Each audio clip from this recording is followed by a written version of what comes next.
En image, le défilé du 14 juillet, sabre au clair et sous le soleil, le président Macron flanqué du chef d'état-major des armées françaises, le général François Lecointre.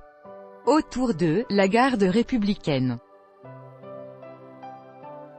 Reuters, Gonzalo Fuentes. Feux d'artifice, bal populaire ou bal des pompiers, c'est fête nationale en France ce samedi avec ce matin, comme le veut la tradition, le fameux défilé militaire du 14 juillet sur les Champs-Élysées. Invité d'honneur cette année, le Japon pour l'instauration du 160e anniversaire des relations diplomatiques entre les deux pays, et Singapour. Des milliers de personnes ont assisté au spectacle, après le non moins traditionnel passage en revue des troupes par le président de la République. Reportage. Le défilé du 14 juillet, une première pour beaucoup de passants. 14/7/2018 par Alexandre de Moussac. Écoutez la patrouille de France au-dessus des Champs-Élysées pour le défilé du 14 juillet. L'un des avions a eu un raté et c'est le fumigène rouge qui est parti à la place d'un bleu. Petit incident dans un balai réglé au cordeau.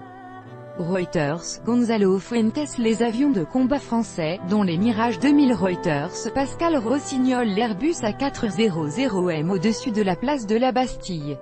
Reuters, Pascal Rossignol. Les étudiants de l'école polytechnique sur l'avenue des Champs-Élysées. Reuters, Gonzalo Fuentes. Les membres de la garde républicaine. Reuters, Gonzalo Fuentes. La Légion étrangère en parade devant le président de la République. Reuters, Charles Placiot. Le groupe d'intervention de la Gendarmerie nationale, GIGN. Reuters, Charles Placiot. Les étudiants de l'école navale. Reuters, Gonzalo Fuentes. Le président Macron flanqué du chef d'état-major des armées françaises, le général François Lecointre. Autour d'eux, la garde républicaine. Reuters, Gonzalo Fuentes. Le président Macron passant en revue les troupes pour le défilé du 14 juillet sur les Champs-Élysées. Reuters, Philippe Voyazeur-Poul. Les troupes japonaises et celles de Singapour invitées d'honneur des armées françaises pour le 14 juillet.